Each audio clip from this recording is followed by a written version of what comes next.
Que Dieu soit béni et merci. Vous pouvez saluer la personne qui est à votre côté, droite ou gauche, comme vous voulez. Vous commencez par le côté que vous voulez et dites « Bienvenue dans le Saint-Esprit ». Parce que nous sommes dans le royaume de Dieu. Nous ne sommes plus dans un bâtiment. Nous sommes dans le royaume de Dieu. Et Dieu parle. Voilà. Dis à l'autre voisin que Dieu parle. C'est important. Dieu parle. Amen. Ok, le Seigneur a quelque chose à nous dire. Et j'ai essayé de trouver un thème ou un titre qui passerait inaperçu. Hein? Mais je n'ai pas trouvé. Donc, je suis obligé de donner le titre que j'ai reçu.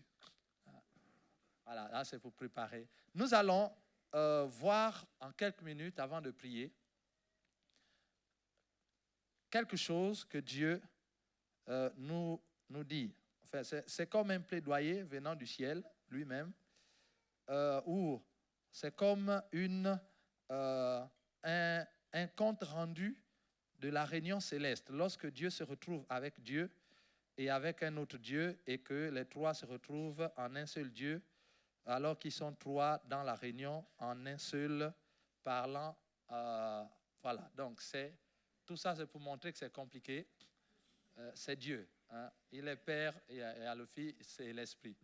Donc il se retrouve à trois en un ou un en trois, ou un qui pose la question à un pendant que le troisième répond au deuxième, et le deuxième au premier, le premier au troisième.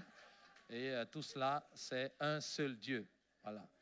Et qui parle. Il tient un conseil. Vous savez, quand il y a un conseil de ministre ou un conseil, il y a toujours un compte rendu et il y a un porte-parole qui arrive et qui dit voilà ce qui a été décidé. Et Dieu tient un conseil sur ma vie, sur ta vie. Et il y a un résumé qui a été fait, un compte rendu. Et la conclusion de ce compte rendu, c'est que le conseil divin a décidé qu'il faut que le miracle meure pour que le miracle vive. Bon.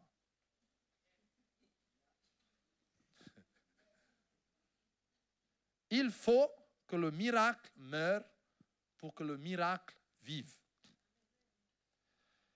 Je ne suis pas en train de dire qu'il faut qu'un miracle s'en aille et qu'un autre vienne.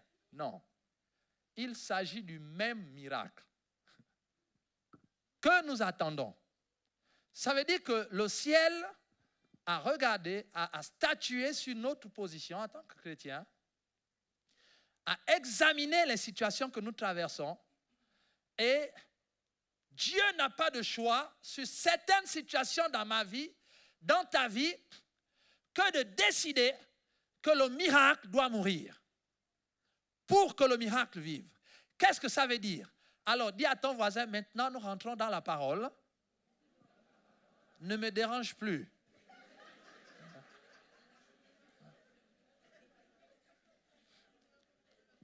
Il est important de savoir que nous vivons des situations parfois compliquées, complexes, qui nous mettent dans la confusion. Nous avons reçu des prophéties, des révélations. Dieu a parlé et nous voyons parfois la chose arrive et la chose s'accomplit. Mais quelque temps après, la chose passe. C'est-à-dire que Dieu a parlé que vous aurez un travail, un emploi, etc. Et effectivement, la prophétie s'accomplit, vous avez l'emploi. Sauf que 2 semaines après, on dit, bon, à cause d'une situation de récession, etc., avec tous les termes économiques qu'il faut, on est obligé de licencier en commençant par les derniers venus. Et les derniers venus, donc c'est toi le chrétien. Hein? Donc on est obligé, voilà, de te remercier parce que la situation économique n'est pas favorable. Alors que Dieu avait parlé. Et lorsqu'on sort de là avec la lettre de remerciement et tout ça, on est confus à l'intérieur de nous. On se demande qu'est-ce qui se passe. Dieu a parlé, Dieu a agi. Mais la bénédiction n'a pas duré et la bénédiction est partie. C'est comme le miracle est mort. Qu'est-ce qui s'est passé? Et pourquoi ça s'est passé? Mais nous savons que Dieu est souverain et lorsque Dieu parle, lorsque Dieu agit, personne, la Bible dit que lorsqu'il ouvre une porte, personne ne peut la fermer. Et quand il ferme, personne ne peut ouvrir. Alors, comment est-ce possible que Dieu ouvre une porte du miracle et que cette porte-là se ferme? Alors que la Bible dit que même le diable ne peut pas fermer une porte que Dieu a ouverte. Ce sont des situations que nous vivons dans nos vies, que certainement vous avez traversées, sur ce que Dieu a dit. Et souvent les plus spirituels, les spirituels disent, bon, ok, le Seigneur a donné, le Seigneur a repris, que son nom soit loué. On se console. Ça, c'est la spiritualité, c'est bien, c'est déjà bien et c'est ce qu'il faut faire, hein, dans un premier temps. Pour d'autres qui sont bébés, enfants spirituels, ils vont commencer à se demander, est-ce que Dieu est-il avec moi ou Dieu n'est pas? Pourquoi je suis le seul enfant de Dieu dans la boîte et c'est moi qu'on licencie? Pourquoi ce mariage que Dieu a dit que cette année je vais me marier et j'ai été fiancé et puis, paf, il n'y a plus, les fiançailles sont arrêtées et la situation, au moment où je voulais m'engager dans l'entrepreneuriat, c'est en ce moment que je n'ai plus de revenus, que les choses se cassent. Pourtant, j'ai commencé à voir la manifestation de ce que Dieu avait dit. Il y a beaucoup de raisons à cette situation et beaucoup d'entre nous, nous traversons cette situation aujourd'hui. Mais ici, nous ne parlons pas de ceux qui ne sont pas chrétiens parce qu'il y a des situations où le diable détruit tout simplement parce que nous ne sommes pas enfants de Dieu. Donc ici, je ne parle pas de ceux qui font semblant d'être enfants de Dieu ou de ceux qui viennent à l'église parce qu'ils ont été invités mais qui ne veulent pas donner leur vie à Jésus.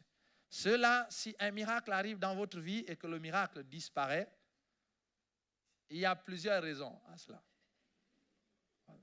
Donc, on écarte cette possibilité parce qu'il ne s'agit pas de cette situation ce matin. Donc, il ne s'agit pas des gens qui viennent et qui n'attendent rien de Dieu, qui ne croient même pas à Dieu, qui ne croient même pas que Dieu existe et qui sont là, qui sont des sympathisants de l'Église. C'est-à-dire, ils aiment la moralité que dégage la Bible. Voilà. C'est bien, vraiment, ça nous ramène dans les fondamentaux. Voilà. Et la société a besoin de ça. Et donc, ils viennent, ils sont là, ils écoutent. Et chaque dimanche, ils sont éduqués. Nous ne parlons pas de cela. C'est bien l'éducation, hein, mais nous parlons de la spiritualité, de l'action de Dieu. Donc, de ceux-là qui sont enfants de Dieu et qui sont sincères dans leur vie, qui prient, qui voient l'accomplissement des choses de Dieu dans leur vie, mais à un moment donné, le miracle s'en va. C'est-à-dire, on ne sait pas ce qui s'est passé, mais le miracle n'est plus. Et on revient comme à la case de départ. Qu'est-ce qui s'est passé? Alors, il y a plusieurs situations. Ce matin, c'est juste pour t'encourager, te dire que lorsque Dieu ouvre une porte, personne ne peut la fermer. Et quand Dieu donne quelque chose, il ne retire pas la chose. Beaucoup de personnes ont raté leur miracle parce que lorsque le miracle est accompli et qu'à un moment donné, la situation se complique, ils ont perdu la foi et ils n'ont plus jamais retrouvé ce miracle-là. Voilà. Et ils vivent dans l'église complètement aigris avec des souvenirs et c'est compliqué à vivre. Et le Seigneur m'a montré qu'il y avait beaucoup de personnes dans ce cas où vous avez reçu des grâces, des prophéties. Ces grâces, cette parole s'est accomplie et la situation où la bénédiction n'a pas duré. Voilà. Et on revient à la case départ. Et on se demande qu'est-ce qu'il faut faire. Et il y a des attitudes que nous avons qui ne sont pas celles de Dieu. Alors on se demande, est-ce que Dieu est souverain? Il est dans sa souveraineté, lorsque Dieu a décidé de faire quelque chose, il le fait. En même temps, il y a une dualité entre la souveraineté de Dieu et la foi des chrétiens. Il y a des choses que Dieu fait parce qu'il est souverain. Donc, il a décidé de le faire et il le fera. Et il y a des choses que Dieu n'a pas décidé de faire, mais il le fait parce que nous avons la foi. Donc, cette dualité nous permet à Dieu d'agir dans sa souveraineté, mais aussi de laisser une grande marge de manœuvre à l'être humain par la foi. La foi nous introduit dans le jour de l'Éternel. En fait, le jour de l'Éternel n'est pas un chronos, non, ce n'est pas du temps compté. Le jour de l'Éternel est une atmosphère qui est parallèle à notre vie, à notre atmosphère, notre monde actuel. Dès le moment où nous avons la foi, nous entrons dans le jour de l'Éternel, donc dans les temps de grâce. Lorsque nous perdons la foi, nous sortons des temps de grâce. Voilà pourquoi lorsque Dieu parle dans le livre d'Hébreux, chapitre 6, il dit « Aujourd'hui, si vous entendez ma voix, n'endurcissez pas votre cœur. » Il dit « Aujourd'hui », c'est-à-dire la foi c'est aujourd'hui. Pourquoi? Parce que la foi n'a qu'un seul jour, c'est le jour de l'Éternel. Dès que vous avez la foi, vous rentrez dans aujourd'hui, simplement. Et au fur et à mesure que nous avançons dans la foi, et lorsque nous avons la foi, alors toutes les grâces que Dieu a attachées à Christ deviennent une réalité. Ces grâces-là peuvent être téléchargées dans votre vie au moment où vous vous connectez au jour de l'Éternel. Voilà pourquoi la foi amène Dieu à agir. Au même moment où nous croyons, les choses se font. Ça, c'est la grâce de Dieu qui permet aux chrétiens de pouvoir recevoir les grâces de Dieu sans forcément passer par la souveraineté de Dieu. C'est-à-dire, Dieu n'est pas obligé de décider qu'aujourd'hui, que tu le veuilles ou pas, je te donnerai une voiture. Voilà. Que tu crois ou pas, tu auras la voiture. Ça, c'est la souveraineté. Quand il ouvre une porte, personne ne peut la fermer. La foi, c'est que Dieu avait prévu que j'ai une voiture, mais Dieu n'a pas dit que j'aurai la voiture le dimanche, ce dimanche-ci. Donc, par ma foi, en croyant, je rentre dans le temps de grâce et dans le jour de l'Éternel. Et comme le jour de l'Éternel, il n'y a qu'un seul jour, il n'y a pas demain, c'est aujourd'hui. Alors, aujourd'hui, j'obtiens la voiture par la foi. Dieu avait seulement décidé que j'aurais une voiture. Mais ma foi va déterminer le moment dans le chronos où le kairos doit se développer. Ça, c'est ma foi. C'est une marge que Dieu a donnée à l'être humain de pouvoir recevoir et décider avec lui de quand est-ce que vous voulez être béni. Donc, il y a les deux situations. Il y a une dualité qui est là, qui fait que Dieu intervient. Maintenant, on va classifier tout cela pour voir comment Dieu agit. Et au travers de trois situations. Vous savez, Dieu aime lorsque ses enfants agissent dans la liberté, lorsque ses enfants impactent dans le monde spirituel et font des choses, font des miracles. Et Dieu aime voir les chrétiens heureux. Dieu aime voir des chrétiens bénis. Dieu aime voir le genre humain être béni. Dieu ne punit pas les gens. Lorsque le miracle disparaît, ne disons pas que c'est Dieu qui a détruit. Non. Dieu ne détruit pas les choses. On va l'expliquer tout à l'heure. Et Dieu ne punit pas les chrétiens. Pourquoi? Parce que Dieu a déjà prévu un jour où il jugera le monde. Donc, il ne peut pas avoir de punition avant la punition.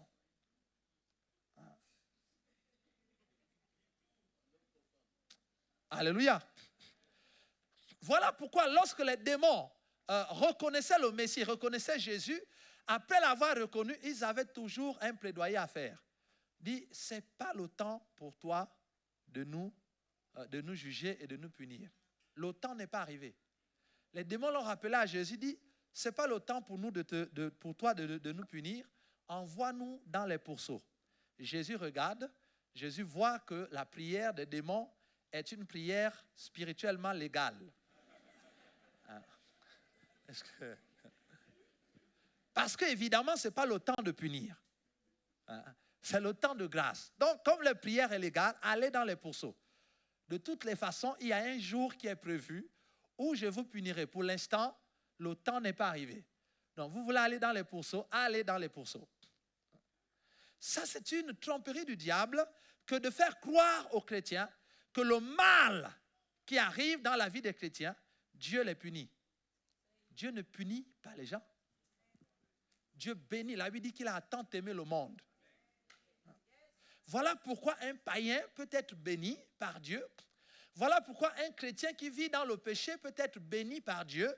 Parce que Dieu ne punit pas les gens. Écoute, ce n'est pas parce que ta vie n'est pas claire que tu n'es pas en droit de demander à Dieu une bénédiction. La bénédiction de Dieu n'est pas liée à ta vie chrétienne d'abord. Les grâces, les miracles que Dieu envoie est lié à son amour pour nous les hommes, est lié à sa fidélité avec lui-même. La Bible dit que lorsque nous sommes infidèles, Dieu demeure fidèle parce qu'il ne peut pas se renier lui-même. Donc en fait, le miracle que Dieu fait dans nos vies, c'est parce qu'il avait prévu dans sa souveraineté de le faire. Et donc il ne peut pas se renier lui-même. Et il le fera, quelle que soit la situation dans laquelle tu te trouves, ou te trouveras. Alléluia. Le miracle, c'est un peu, la Bible dit que lorsque les temps se sont accomplis, Dieu a envoyé Jésus. La Bible dit que nous étions tous errants, ça et là, et nous étions perdus. Galates chapitre 4, le verset 4 nous le dit, mais lorsque les temps se sont accomplis, le kairos de Dieu s'est accompli, Dieu a envoyé son fils né d'une vierge. Il dit lorsque les temps se sont accomplis. En réalité, Dieu n'a pas envoyé Jésus parce que la souffrance des hommes avait atteint son paroxysme. Non. Dieu n'a pas envoyé Jésus parce que le péché s'était tellement accru, que la souffrance, la misère s'était tellement accrue, qu'à un moment donné, ça a fait peser la balance du côté où il fallait que Christ vienne. Et Dieu a dit maintenant, c'en est trop, vas-y, non. Jésus est venu, la Bible nous le dit qu'autrefois nous étions pécheurs, nous étions perdus. Mais lorsque les temps se sont accomplis, il a envoyé son fils. Jésus est venu parce que le temps de Dieu s'était accompli. Jésus n'est pas venu parce que les gens gémissaient. Je suis en train de te dire que la manifestation du miraculeux de Dieu dans ta vie, ce n'est pas lié forcément au gémissement, aux pleurs, voilà, aux lamentations. Non. C'est lié au temps de Dieu. Lorsque le temps s'accomplit, Dieu envoie. Il y a deux choses qui t'amènent dans le temps de Dieu. Il y a la souveraineté de Dieu qui gère le kairos et la foi du chrétien qui te met dans le temps de grâce. Voilà les deux choses qui font que Dieu agit dans la vie du chrétien ou de l'être humain. Ce n'est pas les pleurs ou les lamentations. Non, ce n'est pas que Dieu va regarder la misère du chrétien. Tellement je souffre. Et là, Dieu serait obligé d'agir parce que là, quand même, ça dépasse les bornes. Et Dieu voit que ça dépasse les bornes. Je pense que Dieu va faire quelque chose. Non. Dieu fait quelque chose lorsque nous croyons. Et Dieu fait quelque chose lorsque son temps s'accomplit. Alléluia. Et le miraculeux, donc le miracle de Dieu est comme un enfant qui naît. Parce que c'est la même procédure, le miracle de Dieu dans la vie du chrétien ou un enfant qui naît. C'est-à-dire il y a un temps de conception, il y a un temps d'entretien et il y a un temps d'accouchement. Et après l'accouchement, il y a un temps de croissance. Voilà. Parce que tout ce qui vient de Dieu n'est pas figé, tout ce qui vient de Dieu est vivant. Dieu ne crée pas des téléphones portables, des iPhones. Hein? Le iPhone, lui, ne changera plus jamais. Vous l'achetez dans la forme qu'il a, il ne changera plus de forme. Mais les choses qui viennent de Dieu sont vivantes et elles grandissent. Voilà pourquoi même le miracle que Dieu envoie dans ta vie, non, ce n'est pas comme un véhicule, ce n'est pas comme une machine qui ne changera plus de forme. Non, le miracle que Dieu envoie dans la vie du chrétien, c'est un miracle vivant. Et tout ce qui est vivant grandit. Non. Après la manifestation du miracle, vient le temps de croissance du miracle. Parce qu'en réalité, le miracle que Dieu veut faire dans votre vie aujourd'hui, en fait, prépare celui de demain. Si le miracle d'aujourd'hui n'est plus vivant, on aura du mal à recevoir celui de demain. Parce que c'est une croissance logique.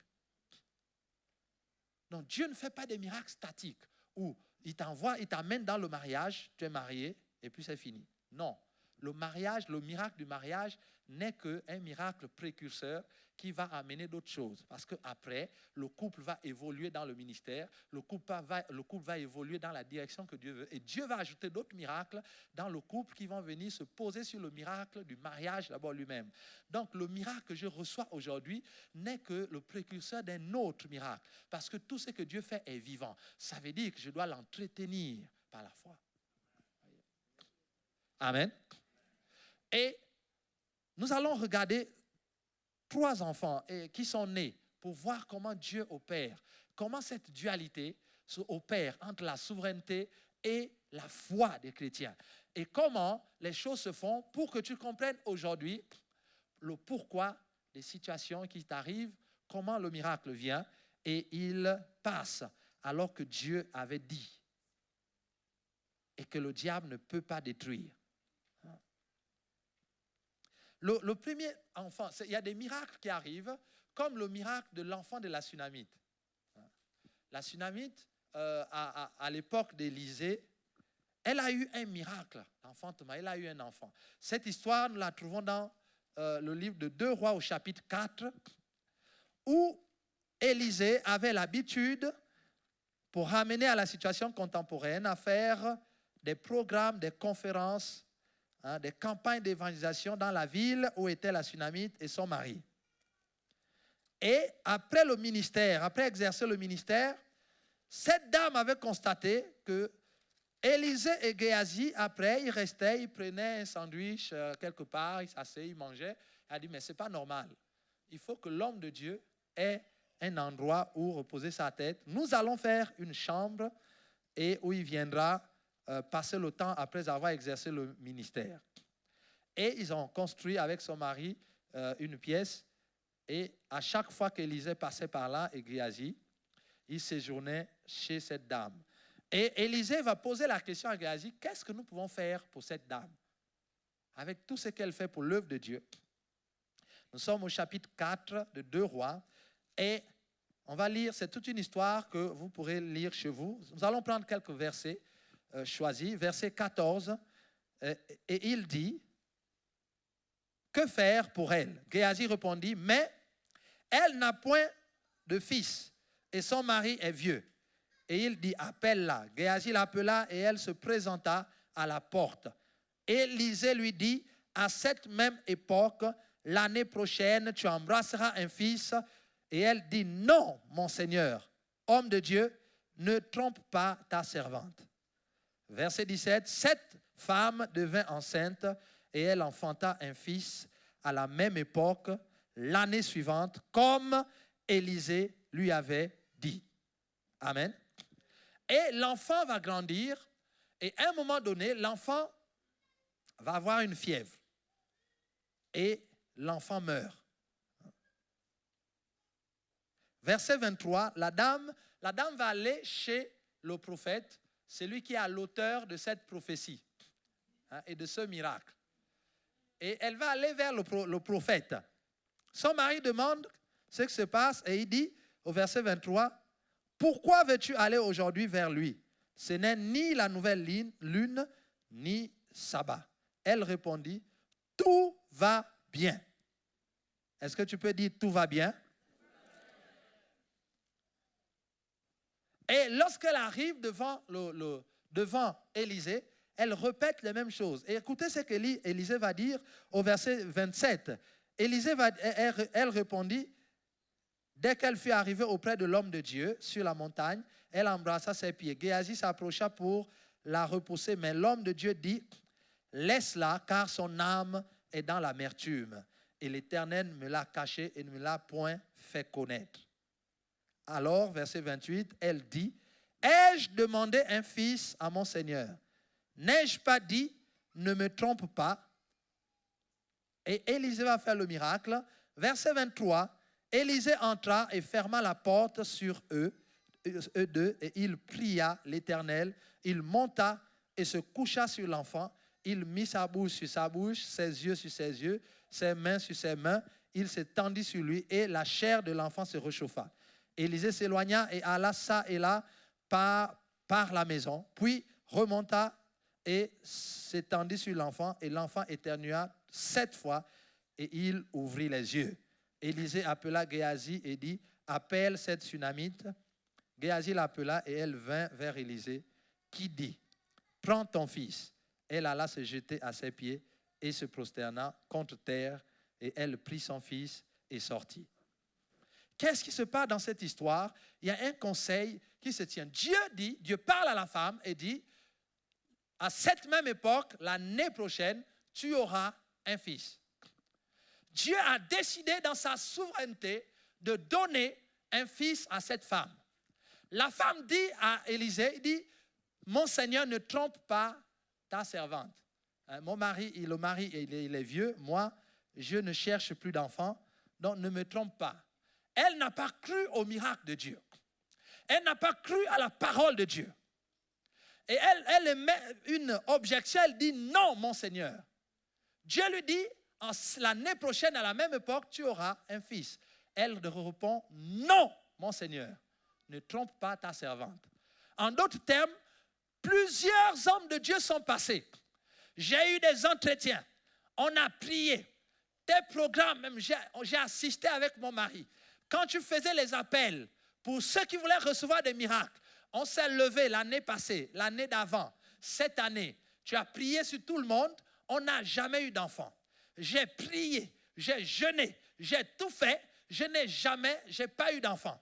Donc, je me suis résolu à accepter la situation que je n'aurai plus jamais d'enfant. Alors, ce que tu es en train de me dire, c'est une tromperie. Et il y a beaucoup de chrétiens qui pensent cela. Lorsqu'une parole prophétique sort, lorsque Dieu parle, on a l'impression que, bon, écoute, prophète, ne trompe pas ta servante. Ne trompe pas ton fils, parce que moi-même, je ne veux plus. J'ai tout fait. La Sunamite avait prié.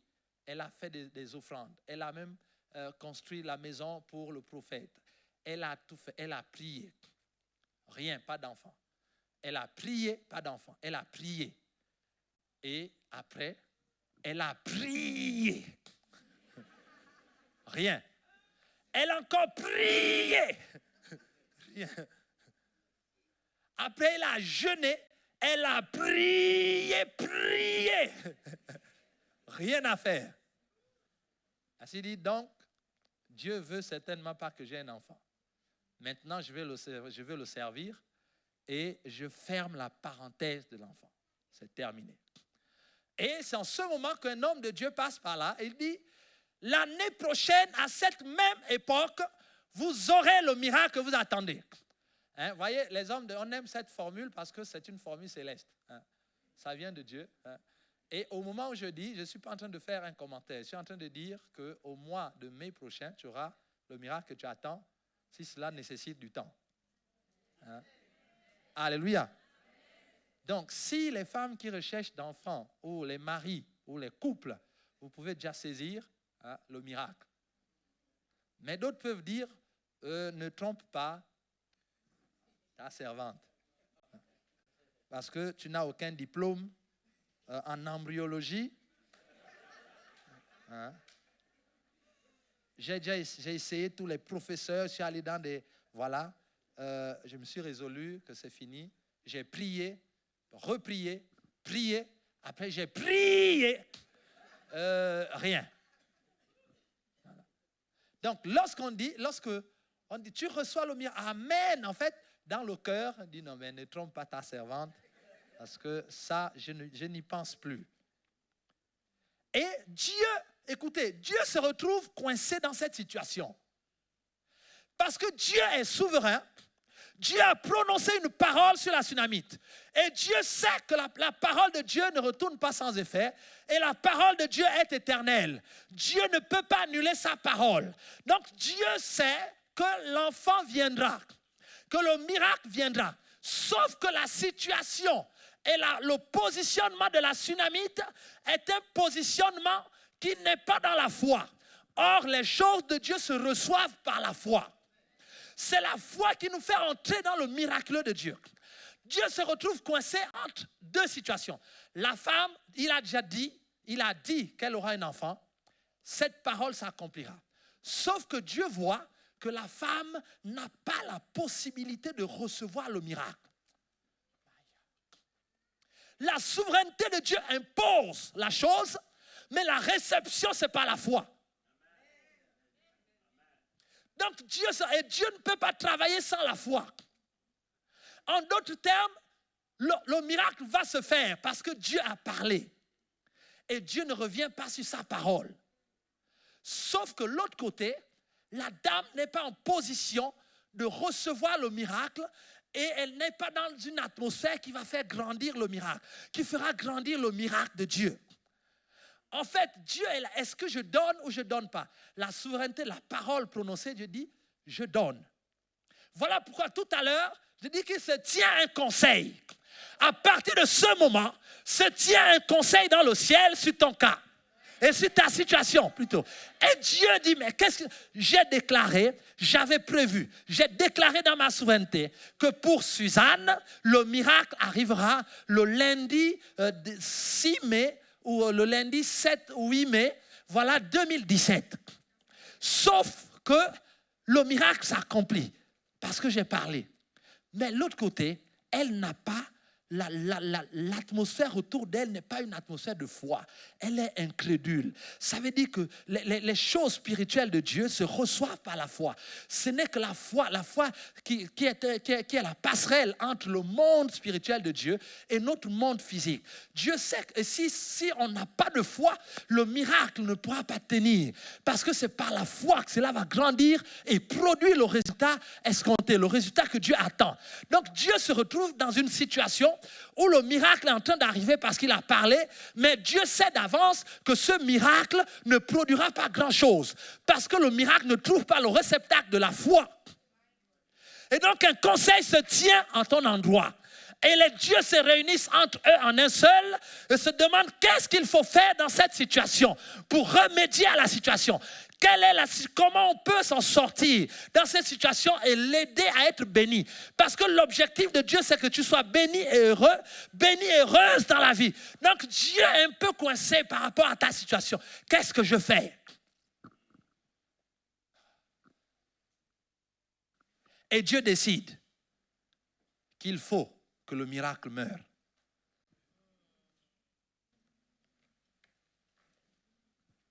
Pourquoi? Parce que ce miracle ne sert à rien, en fait, pour Dieu. Parce que le miracle de Dieu est là pour engendrer d'autres miracles et t'amener dans la destinée qu'il a prévue. Et en filigrane pour le salut des âmes et manifester le royaume de Dieu sur la terre. Mais un miracle que Dieu t'envoie, écoute frère, sœur, lorsque Dieu te bénit, lorsque Dieu te guérit, lorsque Dieu te donne de l'argent, lorsque Dieu te donne les biens matériels, tout ce qui vient de Dieu a pour objectif faire avancer le royaume de Dieu, faire reculer le royaume de ténèbres, annoncer l'évangile, sauver les âmes et te rendre heureux et heureuse dans ta vie. Mais lorsque Dieu se rend compte que le miracle qu'il va envoyer, en fait, ne servira pas à son royaume, parce qu'il manque la foi. Tu auras un véhicule, ce sera seulement un véhicule. Il n'y a pas la bénédiction qui est attachée pour faire avancer le royaume de Dieu, parce que tu n'as pas la foi. Donc, à partir de ce moment, le conseil céleste se tient. Et il dit, il faut que le miracle meure pour que le miracle vive. Il faut que l'enfant meure. Dieu regarde la Sunamite, il dit, mais cet enfant, j'ai prévu faire de grandes choses avec lui. Ce n'est pas un enfant comme tout autre. C'est un miracle.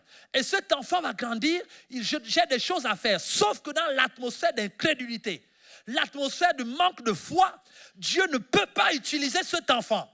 Parce que les parents ne l'ont pas reçu par la foi, parce qu'il ne grandit pas dans la foi. Et donc, tout ce que Dieu a déterminé, la destinée, l'œuvre que Dieu a décidé de faire avec cet enfant, il a du mal à le faire parce qu'il n'y a pas l'atmosphère qu'il faut. Donc, en d'autres termes, la Sunamite a reçu le miracle, mais pour le ciel, c'est un miracle inutile.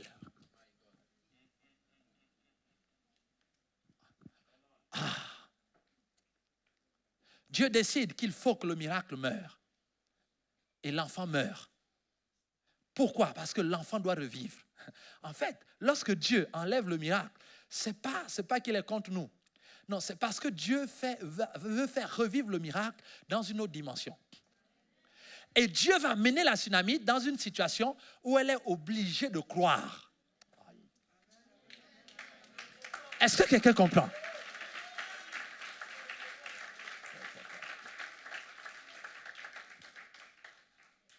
Et lorsque l'enfant meurt, la Sunamite est obligée de croire. C'est-à-dire, sa foi commence à monter. Son mari lui demande qu'est-ce qui se passe. Elle dit, tout va bien. Or, la première fois, il avait dit à Élisée, ne trompe pas ta servante. Moi, je ne pense plus à ça. Hein? L'enfant, la foi commence à naître. Elle se dit, si je vais vers l'homme de Dieu, Dieu va faire quelque chose pour mon enfant. Dieu dit, voici, c'est ça, c'est l'atmosphère, c'est ce que j'attendais voir dans ton cœur. Je voulais que la foi naisse, afin que le miracle que tu reçois puisse produire, puisse impacter le monde. C'est ce que Dieu... Et Dieu était content de cette situation. Elle commence à croire et elle va vers l'homme de Dieu. Écoutez, regardez la première fois, lorsque l'homme de Dieu l'appelle pour lui dire que tu auras un enfant. La Bible dit qu'elle s'est arrêtée à la porte. Elle n'est pas rentrée dans la pièce. Il y a des chrétiens qui s'arrêtent à la porte. C'est-à-dire, ils viennent, lorsque Dieu parle sur leur vie, ils s'arrêtent à la porte. Ils ne rentrent pas totalement dans la parole de Dieu. Ils restent à la porte. La porte ici, ça veut dire quoi? Ça veut dire simplement que la personne est réticente. Elle reçoit la parole de Dieu, mais elle reçoit la parole de Dieu à moitié, avec quelques réserves. Elle est à la porte. En même temps, dans l'atmosphère de Dieu, en même temps, elle n'y est pas. Au cas où, il faut laisser toujours un pied dehors. Ouais. Elle reste à la porte. Le pasteur parle, le prophète parle, tu reçois, amen. Mais en fait, quand tu reçois, c'est avec des réserves. On dit, attention, les hommes de Dieu, j'en ai déjà vu 3 qui m'avaient dit la même chose, ça n'a jamais marché. Mais là, il faut que je sois prudent parce que, quand l'homme, est-ce que tu crois? Oui, je crois. Lève la main si tu crois, crie amen, amen. Mais en fait, tu es resté à la porte. Au cas où ça ne marcherait pas, je ne serais plus déçu comme la première fois. Hein? Est-ce que quelqu'un me comprend? Et Dieu voit cette atmosphère. Mais Dieu a déjà décidé. Une parole prophétique est sortie. Donc Dieu va l'accomplir dans sa souveraineté. Sauf que Dieu sait dans ton cœur que tu n'es pas totalement dans la foi. Et ce miracle va venir, Dieu va agir parce que sa parole, il ne peut plus arrêter sa parole. Dieu n'est pas comme nous. Parce que nous, lorsqu'un enfant fait des bêtises, on décide, bon, demain je t'achèterai une paire de chaussures. Voilà. Hein, ma marque, etc. L'enfant est content. Dans la soirée, l'enfant fait une bêtise, il dit non, je change. Moi, je ne t'achèterai plus la paire de chaussures, c'est fini. Voilà, tu es puni, il n'y a plus de paire de chaussures. Hein. Nous sommes changeants. Dieu ne change pas. Si Dieu a dit qu'il va te bénir, quel que soit ce que tu feras entre-temps, Dieu ne va plus changer sa parole. La question, c'est dans quelles conditions le miracle va arriver. Oh. Il y a des gens qui restent à la porte et ils sont là, ils prennent la parole de Dieu avec des réserves. Et Dieu voit ça, mais comme Dieu a déjà parlé, il ne peut pas se régner lui-même. Il accomplira certainement ce qu'il a dit. Et lorsque le miracle arrive, Dieu se rend compte que c'est un miracle inutile. Parce que derrière ce miracle, il avait prévu d'autres miracles. Mais comme ce miracle n'est pas dans la foi, en fait, ça bloque l'œuvre de Dieu qu'il veut faire dans ta vie. Alors Dieu, par amour pour nous, il décide que le miracle que lui-même il a fait doit mourir. L'objectif, c'est de t'amener à créer en toi une atmosphère de foi. Pour croire. Malheureusement, certains chrétiens, lorsque le miracle de Dieu s'accomplit, et à un moment donné, vous avez l'impression que le miracle disparaît, il repart comme il est venu, les gens se découragent. Parfois, ils se découragent dans la foi. Ils ne prient pas, ils ne prient plus. Ils abandonnent même l'église, les responsabilités, ils sont plus motivés parce que vraiment Dieu a dit et ça s'est accompli. Après, Dieu, ça s'est enlevé. Qu'est-ce qui se passe? Il y a une confusion. Et le miracle, et la personne se décourage. Alors que c'est à ce moment-là qu'il faut que la foi naisse.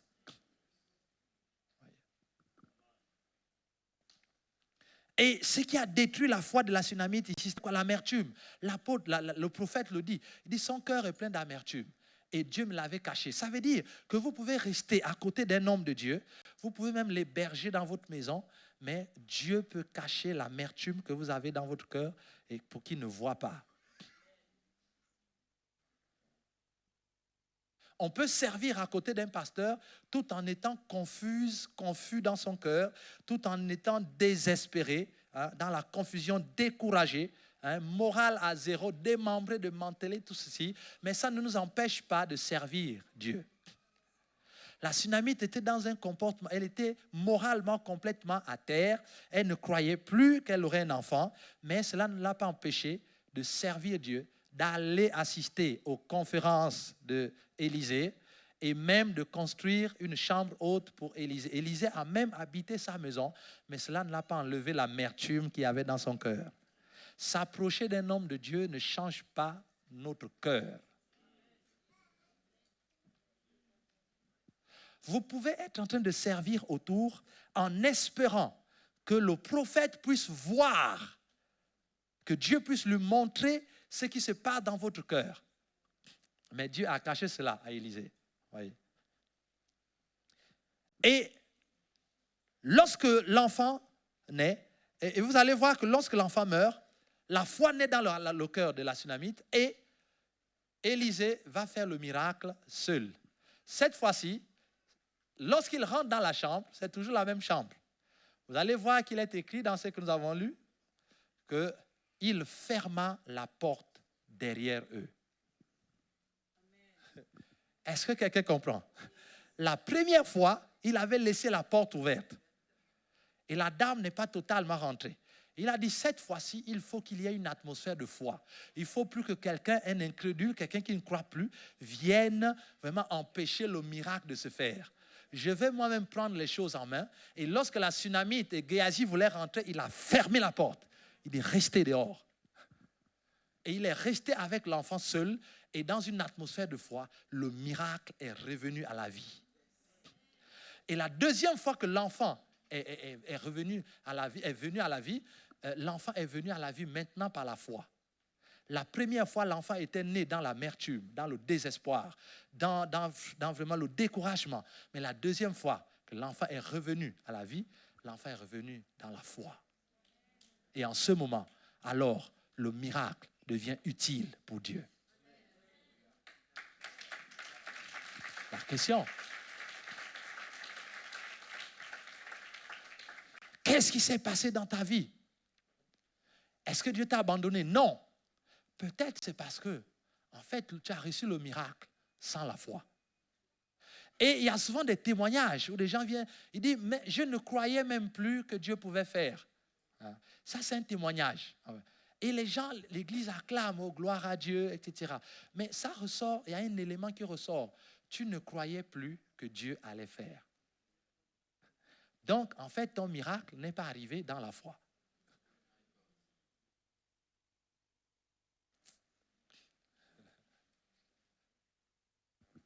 Ton miracle est arrivé parce que Dieu avait parlé, pas parce que tu as cru.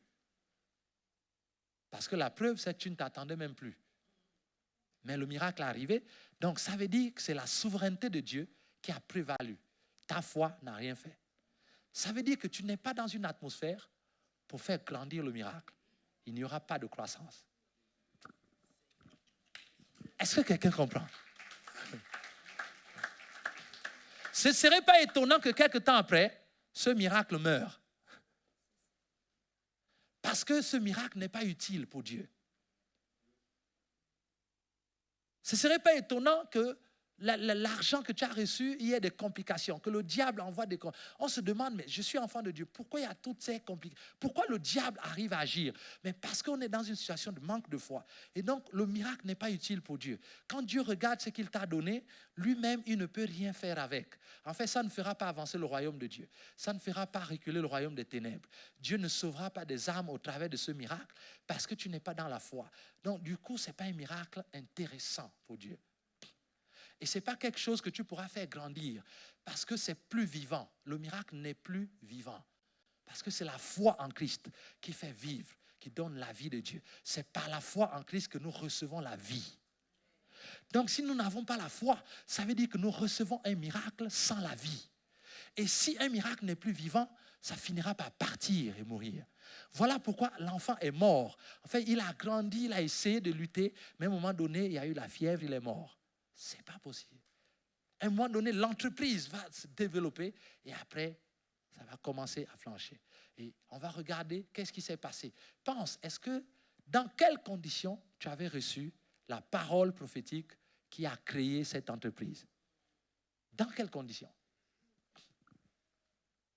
Est-ce que j'étais fâché contre Dieu? Comme la Sunamite, elle dit, ne trompe pas ta servante. Vous, les hommes de Dieu, je vous ai déjà essayé, j'ai vu, je suis fatigué de ça. Je préfère rester dans mon coin. Dans quelles conditions tu reçois la parole prophétique? Dans quelles conditions tu reçois la parole du miracle de Dieu? Cela déterminera comment le miracle va agir plus tard. Ça, c'est la première chose. C'est-à-dire une atmosphère d'un cœur aigri, un cœur confus, un cœur plein d'amertume. Ce n'est pas une atmosphère qui fait naître la foi. Voilà pourquoi nous devions croire à la parole et laisser Dieu laver notre cœur afin que la foi puisse venir. L'amertume brise la foi. La confusion, voilà, tout cet état d'âme, en fait, est là pour grignoter et détruire la foi. Dans la confession, tu diras, je crois. Est-ce que tu crois, ma sœur? Oui, je crois. Mais, en fait, c'est vrai, tu veux croire, sauf que le cœur est plein d'amertume. Le cœur est plein de désespoir de ceci. En réalité, il n'y a pas la foi. Il y a la foi, tu es sincère, vous êtes sincère dans la foi, sauf que vous êtes à la porte. C'est-à-dire, on veut rentrer totalement en Dieu, mais l'amertume nous repose. Voilà. Et on reçoit un miracle qui n'est pas vivant. Et il y a quelqu'un certainement ce matin, parce que Dieu me l'a dit, il y a quelqu'un qui se demande pourquoi la chose n'a pas marché, pourquoi ça a commencé et puis c'est tombé tout d'un coup, pourquoi il y a des difficultés, dans quelles conditions tu as reçu le miracle de Dieu. Voyez. Vous lirez aussi l'histoire d'Isaac, vous verrez que c'est pareil. Regardez Isaac, il naît, vous trouverez cette histoire dans Genèse chapitre 17. Dieu commence à parler à Abraham depuis le chapitre 13, 14, 15, 16. Dieu réitère à Abraham que de toi sortira une grande nation. Tu seras vraiment le père de la foi, le père d'une grande nation. Compte les étoiles, regarde le sable de la mer, telle sera ta postérité. Dieu lui a même dit, fais une offrande, etc. Ils ont traité alliance. Et après, au chapitre 14, 15, Dieu revient encore pour dire, certainement, ce que je t'ai dit, ça s'accomplira. Au chapitre 16, Dieu revient là-dessus pour dire, ta femme enfantera. Au chapitre 17, en fait, Abraham est tellement saturé et fatigué d'entendre la même chose et de ne rien voir. Il ne voit rien, mais Dieu ne fait que parler la même chose. Et Dieu arrive au chapitre 17, à partir du verset 15 jusqu'au verset 19, Dieu dit à Abraham la même chose qu'il avait déjà dite. Et la Bible dit au verset 17, Genèse chapitre 17, verset 17, la Bible dit qu'Abraham tomba face contre terre et il rit. En fait, il n'y avait pas que Sarah qui avait ri. Souvent, frère, Sarah a ri au chapitre 18, au chapitre 22. Abraham a ri au chapitre 17. Donc, la foi de Sarah a même duré plus longtemps que celle d'Abraham. Est-ce qu'une femme peut acclamer le Seigneur dans cette salle?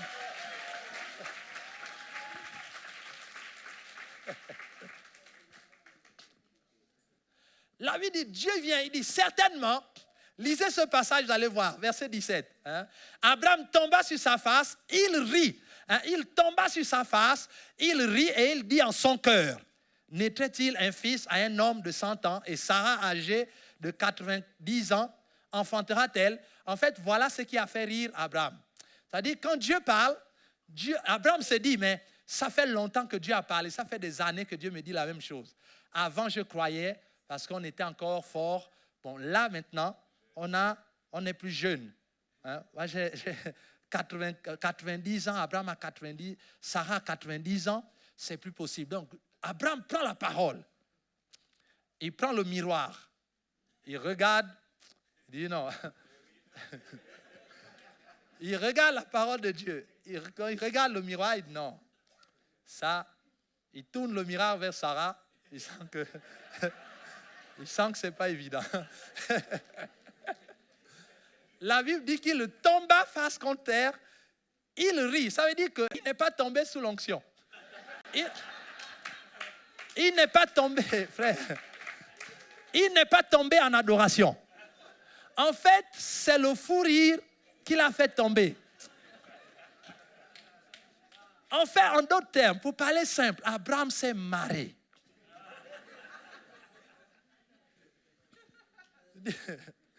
Dit non, ce n'est pas possible. Ça fait des années que Dieu me dit la même chose. En fait, Abraham ne croyait plus. Et Dieu vient réitérer la même chose. Ils sont déjà très vieux. Il se dit, mais quand on était jeune, je croyais, mais là, quand même, là, vraiment, Dieu fait très fort. Il rit. Hein? Et Dieu continue, le verset suivant, il dit, mais je te dis certainement. C'est-à-dire que vous imaginez quand quelqu'un parle, quand vous parlez et puis la personne ne vous croit pas. Il dit, non, ce n'est pas vrai. Vous dites, mais si, je dis, c'est vrai. Je t'assure que l'année prochaine, à la même époque, vous aurez un enfant. Abraham rit. Et donc, c'est entre deux amis. C'est-à-dire, Dieu essaie de convaincre Abraham que ce qu'il a dit, il va le faire. Abraham dit non, là, c'est plus possible. Il rit, il s'enroule au sol. Il rit.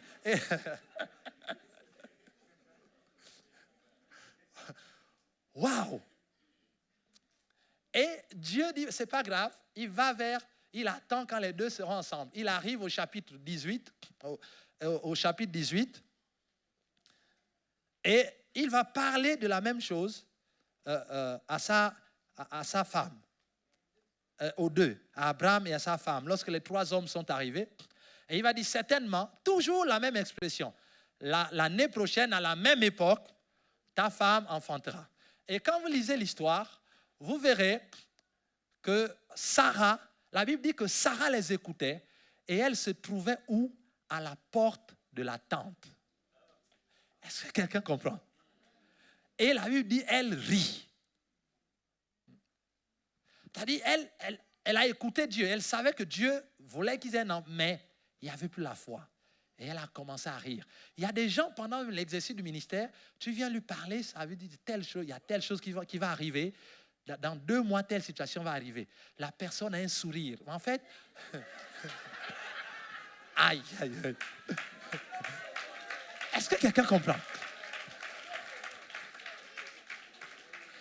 Le pasteur se dit qu'elle est en train de recevoir la parole prophétique. Mais en fait, elle est en train de se marrer parce que ça fait 10 hommes de Dieu qui l'ont dit la même chose depuis 10 ans, ce n'est jamais arrivé. Et quand elle te regarde, un jeune, voilà, ceux qui avaient parlé avant, c'était des prophètes, des vieux prophètes avec des cheveux blancs, des hommes respectables. Et voilà qu'un jeune arrive, voilà, la 11e année, et qui dit, l'année prochaine, à la même époque que tu auras, elle dit, ça fait 10 ans qu'on m'a dit l'année prochaine, à la même époque. Ça fait 10 ans, ça fait 10 époques qui ont raté, et c'est pas sûr.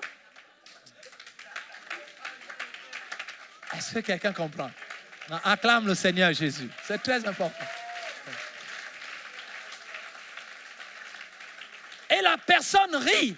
Et l'homme de Dieu encouragé, il se dit, voilà, elle a reçu le miracle. Mais en fait, c'est de l'incrédulité. Il dit que non, Abraham a ri. Et Dieu se retrouve dans la même situation. Mais qu'est-ce qu'il faut faire? Abraham n'avait pas d'amertume dans le cœur parce qu'il avait la foi. Il savait, il était obéissant à Dieu. Abraham n'était pas comme la Sunamite, Abraham et Sarah. Non, ils marchaient avec Dieu. Ils étaient obéissants. Mais Abraham est tombé dans l'incrédulité. Abraham a commencé à considérer les circonstances de la vie. Parce que quand il parle en son cœur, il considère leur état physique et l'âge. Il parle en lui-même, il dit, mais à cet âge-là, je ne peux plus. Donc, les circonstances de la vie parlent plus fort que la parole de Dieu dans le cœur d'Abraham. Malgré le fait que Dieu dit certainement, Abraham dit non. Parfois, la considération des réalités humaines, les réalités physiques arrivent à grignoter la foi. En fait, nous disons que nous croyons, mais en réalité, nous ne croyons plus. Parce que nos regards sont fixés sur les réalités humaines. Ah, le prophète a dit que je vais avoir, mais comment est-ce que ce n'est pas possible? Mais non, ce n'est pas possible. Voilà. Et parce que je ne suis pas de ce niveau, etc. Toutes ces réactions, tout ce que tu vois est là pour empêcher de la foi de se manifester. Et vous allez voir qu'au chapitre 21 et 22, surtout au chapitre 22, à Abraham, il y a un autre élément qui va venir détruire la foi d'Abraham par rapport à cela. C'est la considération qu'ils avaient de leur tradition et de leur loi. Ils se sont dit, ça c'est des chrétiens qui ont des plans B, ils savent ce qu'il faut faire. Ils disent, bon, au cas où Dieu n'agit pas, nous-mêmes, on a une solution. Physiquement, on sait, il y a des lois qui existent, il y a des choses qui existent, il y a des situations, il y a des plans, fécondation in vitro, vraiment ça marche. Maintenant, si Dieu n'arrive pas à faire, bon, on sait que technologiquement, aujourd'hui, ce n'est plus un problème. Voilà. Donc, on va le faire, il n'y a pas de souci. En même temps, on croit Dieu, mais on sait aussi que si Dieu ne fait pas, en tout cas, il y a des possibilités. Et Abraham et Sarah, ils avaient une possibilité. Et leur possibilité, leur plan B, c'était Agar. Et Sarah va appeler Abraham pour dire, bon, finalement, tu vois bien que depuis là, Dieu ne veut rien faire. Alors que nous sommes obéissants, on a quitté notre patrie et tu vois comment Dieu nous récompense. Donc, par rapport à cela, nous sommes d'abord des Chaldéens d'avant tout. Donc, dans nos lois, l'esclave, la femme peut donner l'esclave à son mari pour faire un enfant si elle ne fait pas d'enfant. C'est légal. Voilà. Donc, c'est un plan vraiment, et on va aider Dieu. On va essayer de trouver d'autres. Parce que Dieu a dit qu'on aura un descendant. Donc, nous pensons que comme le miracle tarde à venir, ça ne vient pas. Nous-mêmes, on va essayer de faire avec les moyens de bord et produire le miracle. On va essayer d'aider Dieu et c'est comme ça. Et donc, Sarah dit à son mari, on prend Agar.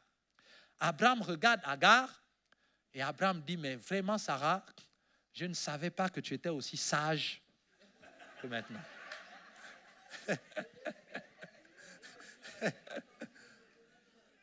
Non, vraiment, tu es une femme sage parce que penser ça, certainement, ça ne vient pas d'un homme. Ça doit être une révélation.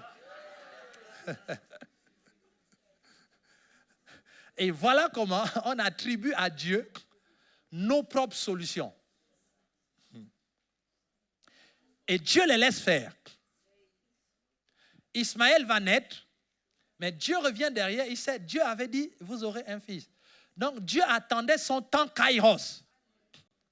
Dieu n'a pas précipité le miracle. Écoute-moi bien, ma soeur. Dieu n'a pas précipité le miracle parce que Dieu voyait Sarah et Abraham en train de perdre la foi et aller dans de mauvaises solutions. Dieu n'a pas changé son calendrier pour essayer de récupérer Abraham et Sarah dans leur manque de foi ou dans leurs activités. Il y avait un temps. Il a dit l'année prochaine, à la même époque, vous aurez un enfant. L'époque, ce n'est pas arrivé. Dieu n'a pas dit à Abraham et Sarah, arrêtez de faire Ismaël, moi je vais vous accomplir. Non, Dieu a regardé faire. Je suis en train de te dire, lorsque nous essayons d'aider Dieu et que nous avons nos plans B, Dieu nous regarde faire. Il nous regarde faire. Et parfois on attribue notre plan à une révélation de Dieu. Abraham s'est dit, certainement ma femme, depuis qu'on est dans le désert, tu n'as jamais parlé comme ça. Certainement, c'est Dieu qui te révèle cela. Voilà. Et voilà comment Ismaël est fait. Mais Dieu attend son temps kairos. Et quand le kairos de Dieu est arrivé, Isaac est né. D'Isaac sortiront des rois. D'Isaac sortira un peuple. Et de ce peuple sortira un roi éternel. Voilà le plan, tout ce qu'il y a dans Isaac, que Dieu a mis dans Isaac. Sauf que lorsqu'Isaac naît, Isaac ne naît pas dans la foi. Ça veut dire que si Isaac grandit dans ces conditions-là, tout ce que Dieu a prévu faire en Isaac n'arrivera pas, donc le Christ ne viendra pas. Est-ce que quelqu'un comprend? Aïe, aïe, aïe.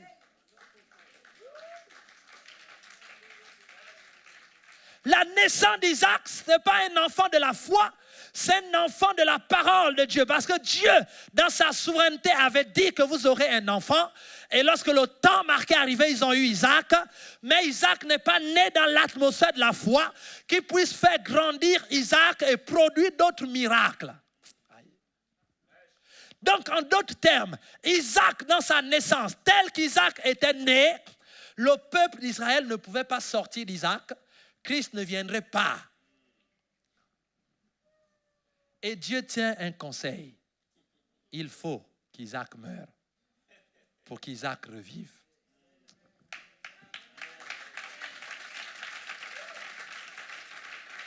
Frère. Et Dieu descend et dit à Abraham, sacrifie-moi ton enfant.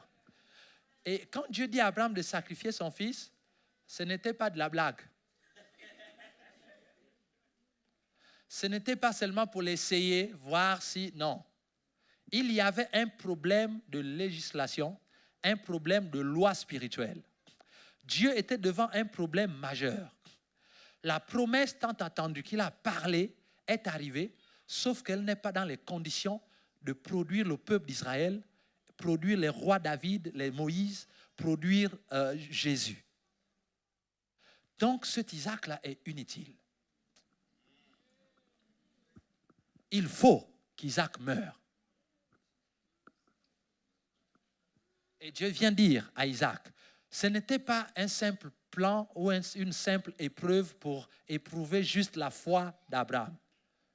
C'était une situation de vie ou de mort. C'est une nécessité pour le devenir de l'humanité. Isaac n'est pas né dans les conditions que Dieu avait prévues. Donc il faut qu'il meure. Et il dit à Abraham, sacrifie-moi ton enfant. Et lorsque Abraham, pourquoi Isaac n'est pas mort? Pourquoi Dieu a arrêté Abraham dans son action? Parce que Abraham a manifesté la foi avant de tuer Isaac. Est-ce que quelqu'un me comprend?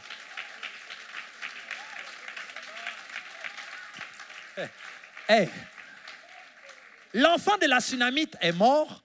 Elle a manifesté la foi après la mort de l'enfant. Voilà pourquoi l'enfant est mort. Ce n'est pas que Dieu voulait tuer. Dieu voulait voir la foi. Mais pour elle, il a fallu aller jusqu'au bout de la procédure. Sa foi est venue après la mort de l'enfant et c'est là l'enfant est revenu à la vie. Mais pour Abraham, la Bible dit que Abraham espérait. Lorsque vous voyez Hébreux chapitre 11, verset 19, la Bible dit clairement qu'Abraham, lorsqu'Abraham allait sacrifier Isaac, pendant qu'il marchait, la Bible dit, c'est par la foi qu'Abraham offrit Isaac lorsqu'il fut mis à l'épreuve et qu'il offrit son fils unique. Lui qui avait reçu la promesse, les promesses, à qui il avait été dit, en Isaac sera nommé pour toi une postérité. Verset 19, il pensait, pendant qu'il allait sacrifier Isaac, pendant qu'il marchait avec le feu, avec le bois et l'enfant, pendant qu'il attachait l'enfant sur l'autel, la Bible dit qu'Abraham pensait que Dieu, verset 19, que Dieu est puissant même pour ressusciter les morts. Hé frère! Donc Abraham a cru que même après tuer Isaac, Dieu est suffisamment puissant pour ressusciter Isaac. Dieu dit maintenant laisse tomber, arrête-toi là parce que ce que j'attendais, ce que je voulais voir, je l'ai déjà vu. Ça ne sert plus à rien de tuer Isaac parce que j'attendais la foi. La foi est venue, c'est terminé. Isaac ne peut plus mourir. Oh, ça veut dire que Dieu, Abraham avait déjà accepté dans son cœur qu'Isaac était mort. Parce qu'Abraham ne parle plus de la mort d'Isaac, mais Abraham pense maintenant à la résurrection d'Isaac. Ça veut dire que dans le cœur d'Abraham, Abraham avait déjà accepté que son fils meure. Ce n'était plus un problème. Sa foi était déjà basée sur la résurrection et non sur les plaintes de la mort. Non, Abraham ne se demandait plus pourquoi Dieu m'a donné un fils, pourquoi Dieu me le redemande. Non, Abraham vivait déjà dans l'après. Il sait que Dieu est puissant pour ressusciter Isaac. Abraham a regardé, il a dit Dieu a parlé et Dieu ne se repent pas de sa parole. Dieu a dit que j'aurai Isaac et d'Isaac sortira une postérité. Alors lorsque Dieu me dit de sacrifier Isaac, ça veut dire que Dieu est tout puissant pour ressusciter Isaac. Abraham ne croyait pas que Dieu allait lui donner un autre fils. Non, Abraham croyait que Dieu, après avoir immolé Isaac, Dieu allait faire le miracle pour le ressusciter parce que Dieu avait parlé sur la vie d'Isaac. Aïe. Le problème dans ta vie, lorsque le miracle meurt, quelle est ta pensée? Est-ce que tu penses que Dieu est suffisamment puissant pour ressusciter Isaac? Est-ce que lorsque le mariage n'arrive pas à son terme, au lieu de te plaindre, est-ce que tu penses, est-ce que tu crois que Dieu est suffisamment puissant pour arranger le mariage? Il est suffisamment puissant pour faire revenir le mari, la femme, il est suffisamment puissant pour me trouver une compagne, un compagnon, pour se marier. Est-ce que tu crois que Dieu est suffisamment puissant? Au moment où le fiancé te laisse, est-ce qu'en ce moment-là, tu crois que Dieu est suffisamment puissant pour amener un autre?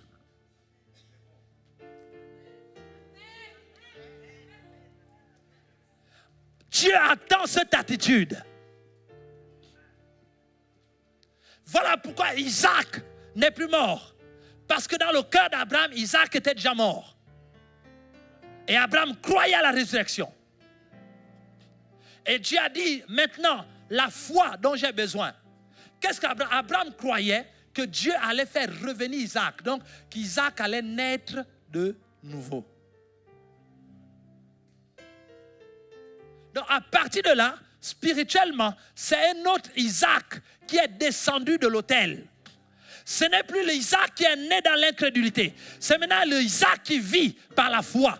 Parce que c'est par la foi qu'Isaac n'est plus mort. C'est par la foi d'Abraham qu'Isaac est resté vivant. Et à partir de ce moment, les prophéties, la destinée, les paroles que Dieu avait prévues à Isaac peuvent continuer à s'accomplir. Et à partir de ce moment, Christ peut venir.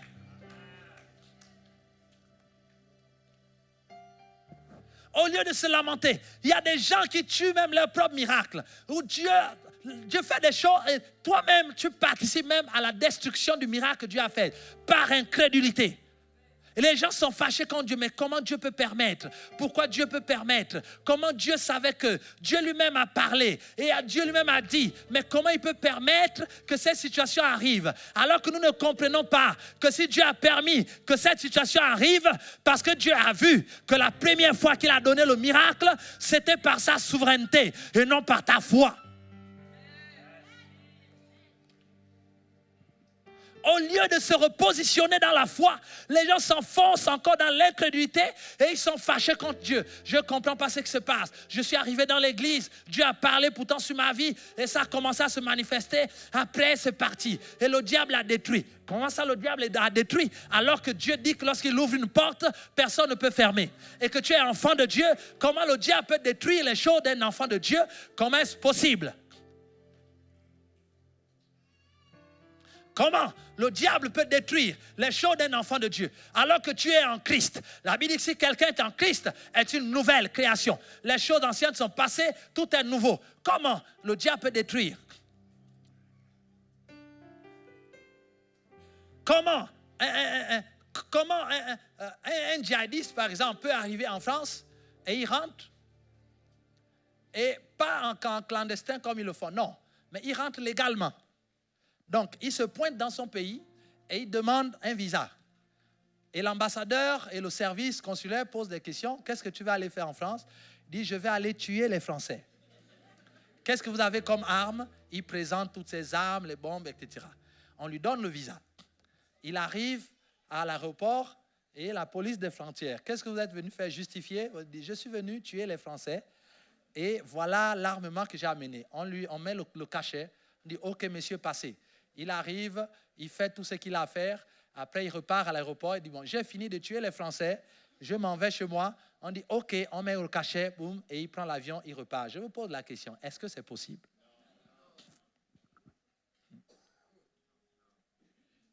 Si déjà pour nous les hommes, qui sommes imparfaits, nous les hommes qui sommes méchants, cette situation ne peut pas se passer.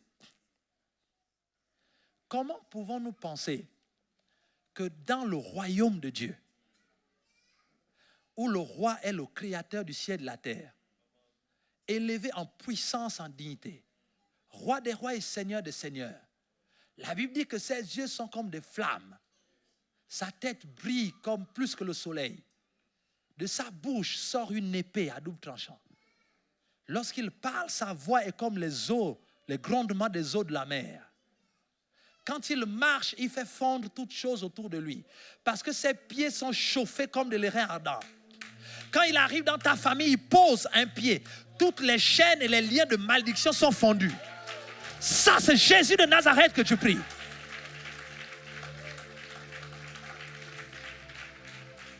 La Bible dit que si quelqu'un est en Christ, comment pensez-vous que vous êtes dans une telle personne? Et le royaume de Dieu est organisé. Et le diable arrive à rentrer dans ta vie, il passe la frontière du royaume. Il rentre en Christ, il vient détruire ton mariage, tes enfants, ton travail, et il ressort de Christ et il n'est pas inquiété. Si déjà pour nos États qui ont des frontières qui sont poreuses, ça n'arrivera jamais, comment pensez-vous que cette situation peut arriver dans le royaume de Dieu? Que Dieu donne un miracle à un de ses enfants et le diable vient détruire alors que tu es en Christ. Comment est-ce possible?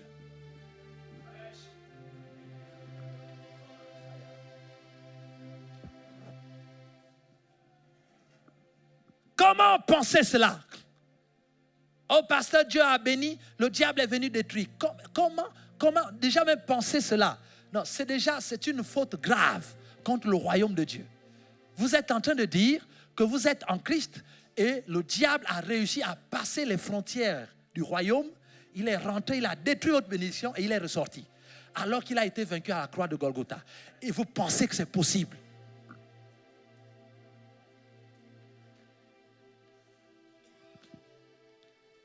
Si un miracle qui vient de Dieu ne subsiste pas, il y a une raison et une possibilité. C'est que vous ne l'avez reçu pas dans la foi. Parce que tout ce qui se reçoit dans la foi subsiste. N'accusez pas d'abord le diable. Le diable n'est qu'un exécutant. Le problème, c'est que le miracle est arrivé sans la foi. Et le conseil s'est tenu. Il faut que le miracle meure pour que le miracle vive. Ce qui a fait perdre Abraham ici, c'est la considération de ses propres lois, de leur propre organisation de la société. C'est passé avant la parole de Dieu. Ils ont dit, dans notre société, une esclave peut devenir la femme lorsque, voilà, etc. Et ils l'ont fait. Lorsque les considérations, lorsque la vie de la société, lorsque les lois physiques, les lois de la société parlent plus fort dans ton cœur que la parole de Dieu, tu n'auras pas la foi nécessaire pour recevoir les choses de Dieu. Tu seras à la porte. Lorsque ce que les médecins disent, ce que la science dit, a plus de considération dans ton cœur que ce que Dieu dit, c'est vrai, tu crois en Dieu, mais tu crois à moitié. Tu es à la porte. Le miracle ne durera pas. Ne sois pas dans la confusion ce matin. Hey.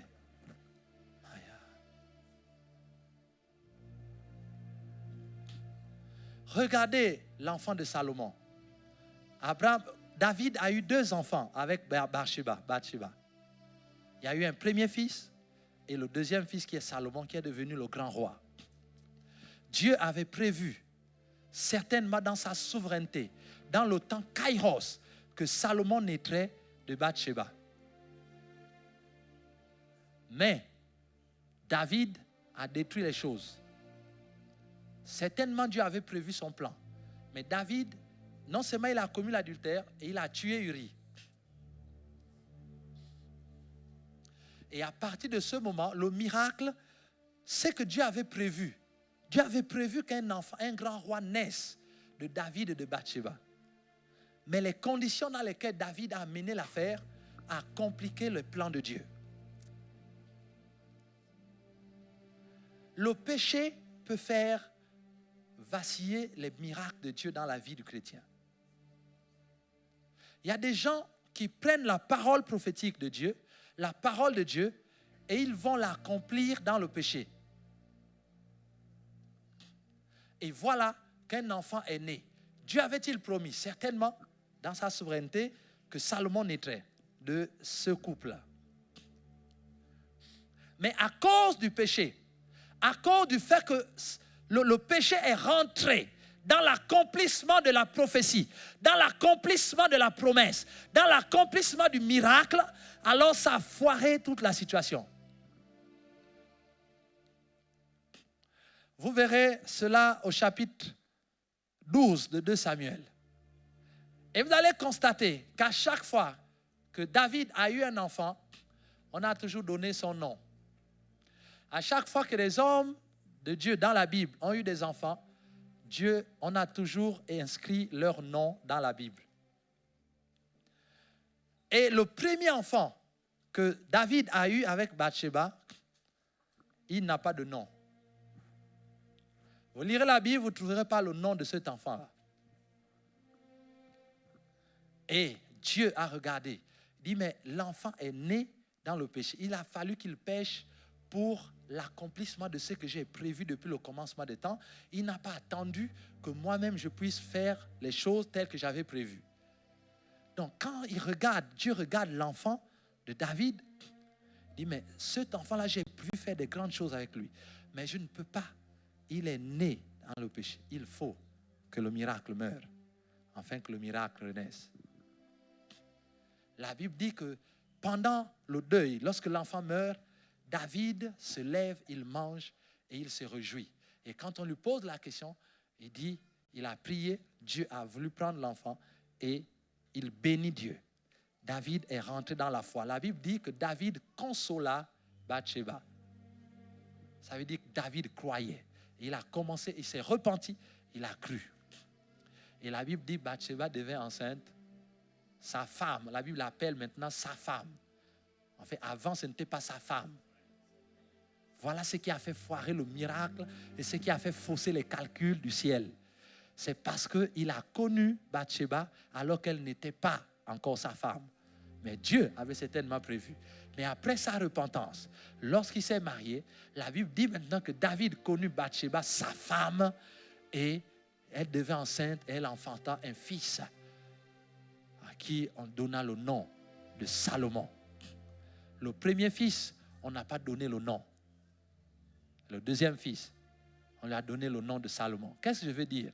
Je suis en train de te dire que le premier fils de Bathsheba et de David qui est mort, c'était Salomon.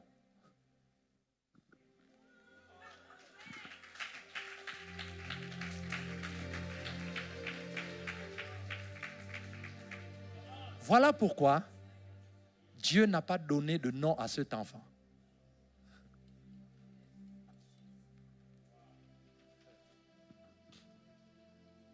La Bible dit seulement qu'elle devait enceinte et ils eurent un fils, sans nom. Parce que Dieu savait déjà qu'il fallait qu'il meure. C'est quand il renaît de nouveau qu'on lui donne maintenant le nom de Salomon. Il faut que le miracle meure, que le miracle vive.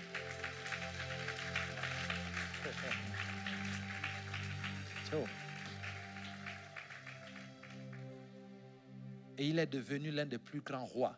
L'homme le plus riche de la terre, le plus sage que le monde n'a jamais connu et ne connaîtra plus jamais dans une telle dimension. Salomon. Mais la première fois qu'il était arrivé, il n'était pas arrivé dans les bonnes conditions. Il fallait qu'il meure.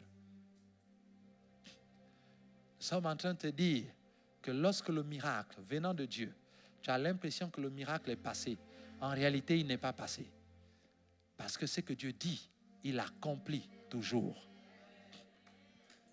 Si ce que Dieu a dit dans ta vie passe, c'est que Dieu veut que cela revienne dans une autre dimension. Dieu ne se repent pas de ce qu'il dit. Si Dieu a dit qu'il te bénit, il te bénit. Si la bénédiction se te fuit, c'est qu'il y a quelque chose. C'est que Dieu, il manque la foi. Et Dieu veut faire revivre ce miracle. Je suis en train de vous dire que tout ce que vous pensez avoir perdu, vous ne l'avez pas perdu.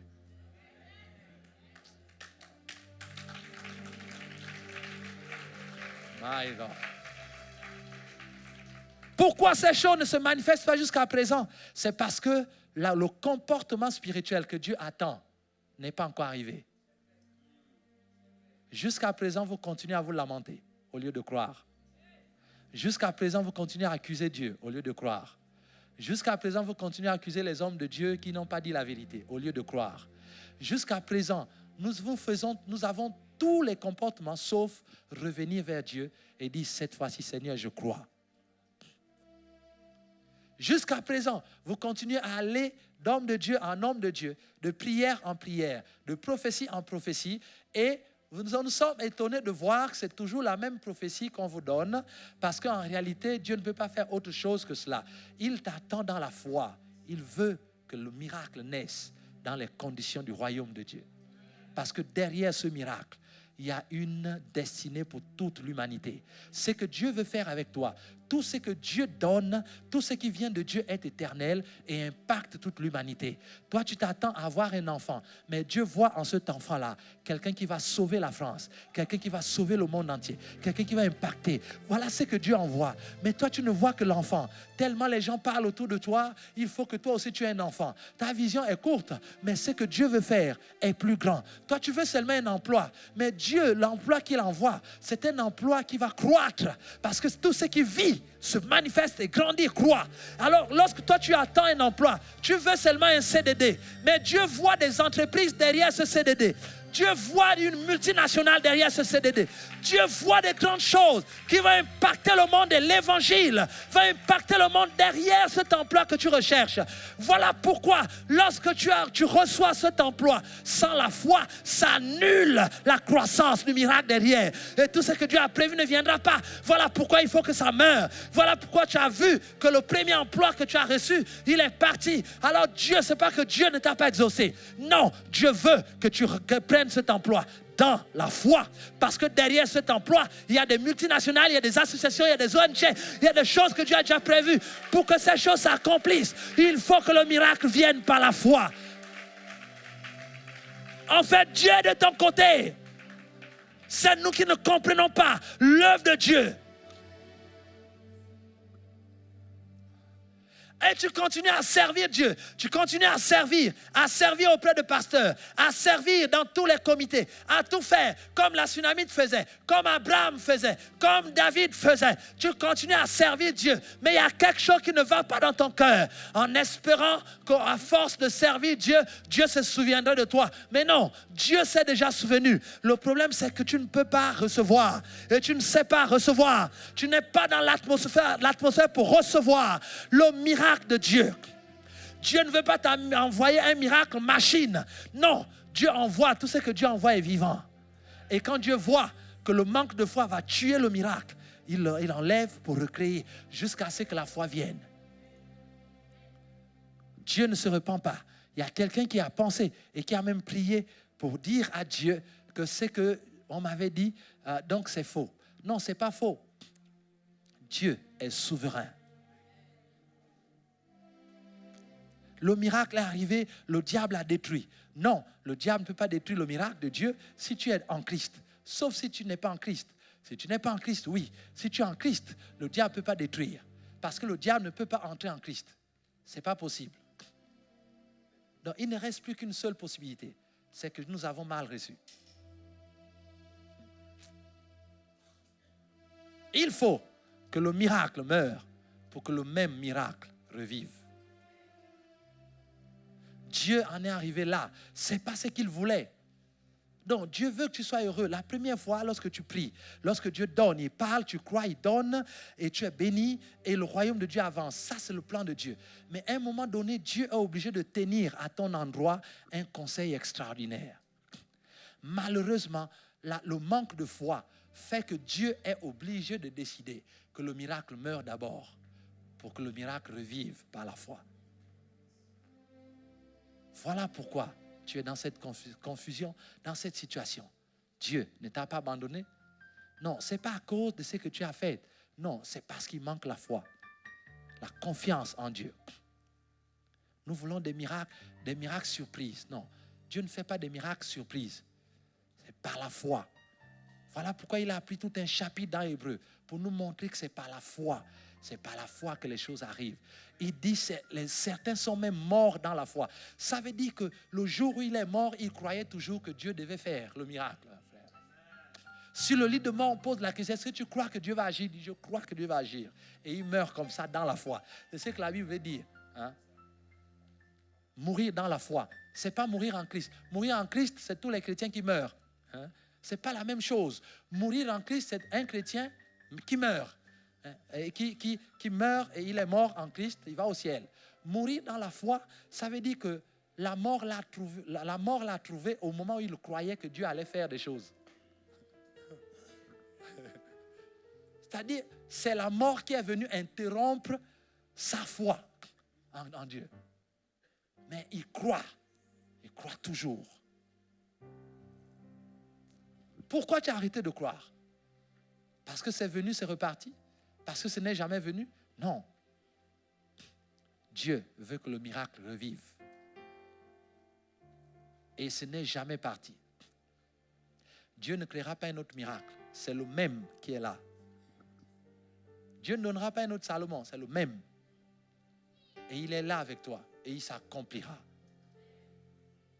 S'il s'est déjà accompli et qu'il est passé, c'est parce qu'il n'y avait pas la foi. Et Dieu l'a retiré jusqu'à ce qu'une atmosphère de foi naisse dans ton cœur pour qu'il ramène la chose. Donc rien n'est perdu. Rien. C'est que Dieu a dit que tu seras ici à Bordeaux et dans la France, tu le seras. Même si c'est venu et c'est passé. En fait, ce n'est pas passé. Dieu attend l'atmosphère de la foi. Il le sera. Il ne se repent pas de ses dons. Il agira. Et c'est ce que Dieu veut faire pour toi. J'aimerais ce matin que Dieu tienne un autre conseil pour se réjouir de ce que la foi est née dans ton cœur. Est-ce que nous pouvons nous lever et prier? Maya. Je n'aimerais plus que Dieu tienne un conseil et qu'il soit obligé de dire, il faut que le miracle, je le retire d'abord. Je veux ce matin que Dieu soit content, heureux. Et quand il sort de son conseil, qu'il soit heureux de la foi que j'ai manifestée, le miracle. Qu'est-ce qui t'embête? Qu'est-ce qui est à l'origine de ton manque de foi? Est-ce la dépression, le découragement de la femme tsunamite? Est-ce la considération des réalités humaines, des circonstances, des lois humaines, de ce qu'il voyait d'Abraham? Ou est-ce la précipitation de l'accomplissement du miracle de Dieu qui t'a mené dans le péché de David? Certainement, Dieu a dit que c'est ton mari, mais les choses se sont gâtées, c'est parce que vous avez péché. Mais quand on avait prié, Dieu avait dit que c'était lui.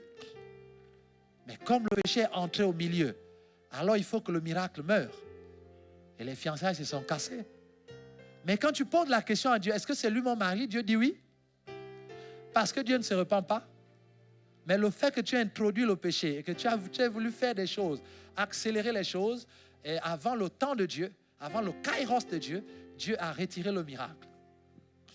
Mais si ce matin tu te repens et considères par la foi que je vais recevoir mon miracle par la foi, alors il reviendra à la vie.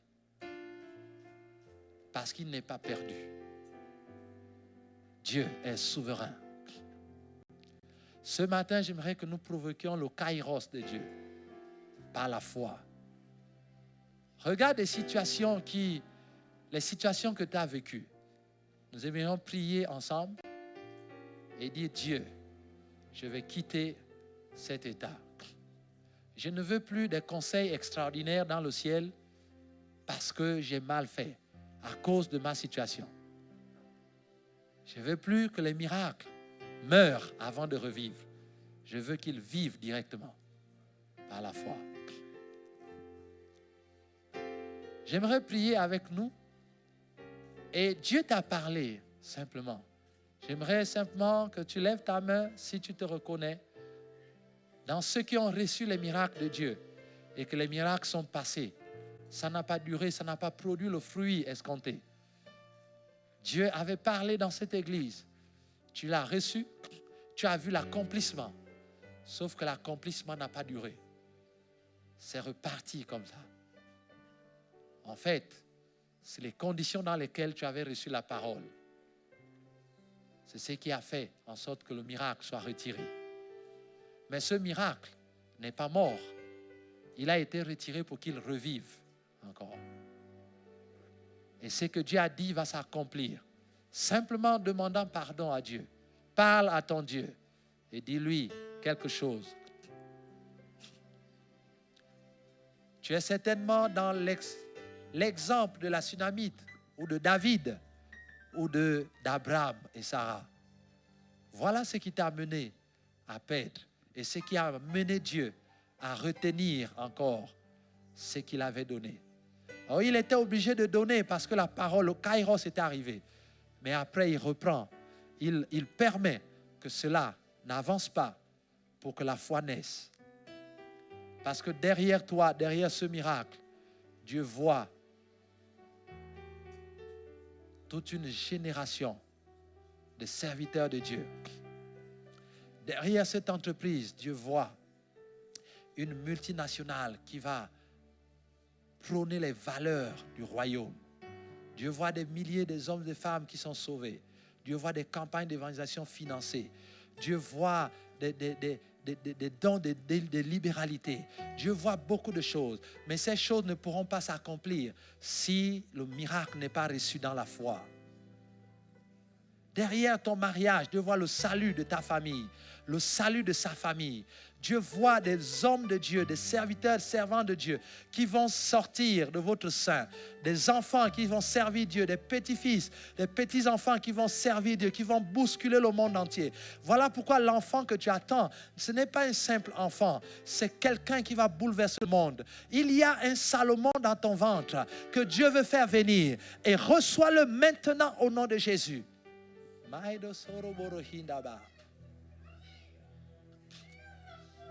La délivrance s'opère en ce moment.